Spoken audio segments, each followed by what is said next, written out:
Action जारी है। सुरक्षा बलों ने कश्मीर में 4 आतंकियों के घर ढहाए।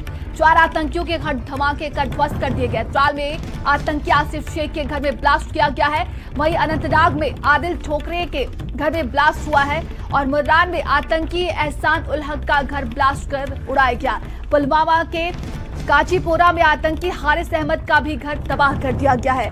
तो 22 अप्रैल को जिस तरीके से पहलगाम में आतंकी हमला हुआ था और 26 लोगों की जान गई थी, उसी को लेकर देखिए लगातार एक्शन अब जारी है। भारत सरकार ने कई बड़े फैसले लिए, इसके बाद से पाकिस्तान भी बौखलाया हुआ है। लेकिन जम्मू कश्मीर की अगर बात करते हैं तो पहलगाम आतंकी हमले के बाद से सुरक्षा बलों का वहां पर एक्शन जारी है। बताया जा रहा है कि जितने भी लोकल आतंकियों ने मदद की थी उन सभी के घर को ढहा दिया गया है। और ज्यादा जानकारी के साथ दिल्ली ब्यूरो चीफ स्वाति पाठक हमारे साथ जुड़ गई हैं। स्वाति, लगातार एक्शन देखने को मिल रहा है और देखिए 4 आतंकियों के घर को ढहा दिया गया है, क्या कुछ और अधिक जानकारी है?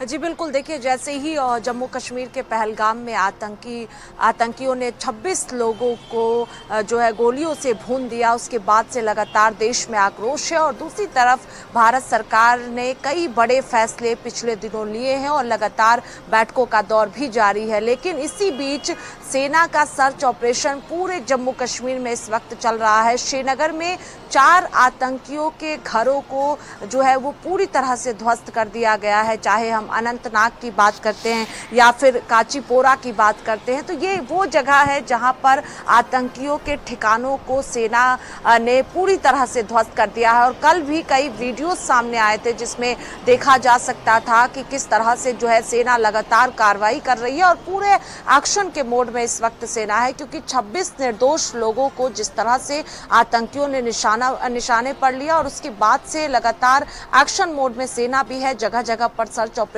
चलाया जा रहा है, क्योंकि कल ही आपने देखा कि बारामूला की बात हो या और भी जगहों की बात हो कश्मीर में, तो वहां पर लगातार सर्च ऑपरेशन चल रहा है। जो घुसपैठ की कोशिश है उसको भी नाकाम सेना की तरफ से किया जा रहा है। लेकिन अभी सुबह सुबह खबर आई कि वहां पर जम्मू कश्मीर के 4 ठिकानों पर, अलग अलग ठिकानों पर जो है वो सेना द्वारा एक्शन लिया गया है और पूरी तरह से आतंकियों के ठिकानों को ध्वस्त कर दिया गया है। जी बिल्कुल, आप बने रहिएगा स्वाति हमारे साथ। और अब खबर पाकिस्तान से है, जहां पर देखिए सिंधु जल संधि पर भारत की सख्ती से बौखलाया है पाकिस्तान। सिंधु जल संधि पर रोक से पाकिस्तान में हड़कंप मच गया है। रोक पर पाकिस्तान के नेता बिलावल भुट्टो की भीतर भगवी शुरू हो चुकी है। अब या तो सिंधु में हमारा पानी बहेगा या भारत का खून।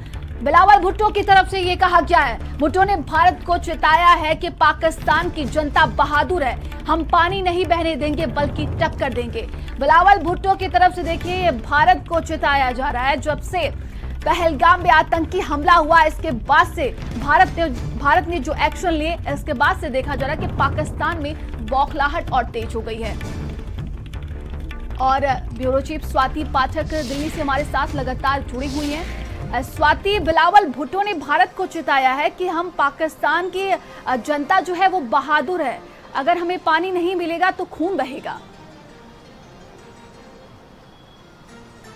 जी बिल्कुल, देखिए पाकिस्तान के नेता हैं बिलावल भुट्टो और जिस तरह से पाकिस्तान इस वक्त बौखलाया हुआ है, क्योंकि भारत द्वारा जल सिंधु समझौते को लेकर जो बड़ा फैसला लिया गया और कल भी बैठक गृह मंत्री अमित शाह के आवास पर हुई है, उस दौरान भी बैठक में चर्चा हुई कि एक बूंद पानी पाकिस्तान को नहीं दिया जाएगा। और उसके बाद अब पाकिस्तान पूरी तरह से बौखला गया है। बिलावल भुट्टो की तरफ से धमकी दी जा रही है भारत को कि हम जो है वो मैदान में आने के लिए तैयार है। पूरी तरह से इस तरह की बातें कही जा रही है बिलावल भुट्टो की तरफ से। लेकिन पिछले दिनों जैसे ही पहलगाम में आतंकियों ने हमले को अंजाम दिया, उसके बाद बैठक हुई और उसमें 5 बड़े फैसले लिए गए, जिसमें सिंधु जल समझौते पर भी फैसला लिया गया, स्थगित किया गया इसे, क्योंकि 1960 में भारत और पाकिस्तान के बीच ये समझौता हुआ था और उसे भारत द्वारा स्थगित किया गया। पत्र लिखकर पाकिस्तान को औपचारिक तौर पर इसकी जानकारी दी गई और उसके बाद से लगातार लगातार पाकिस्तान पूरी तरह से बौखला गया है। लगातार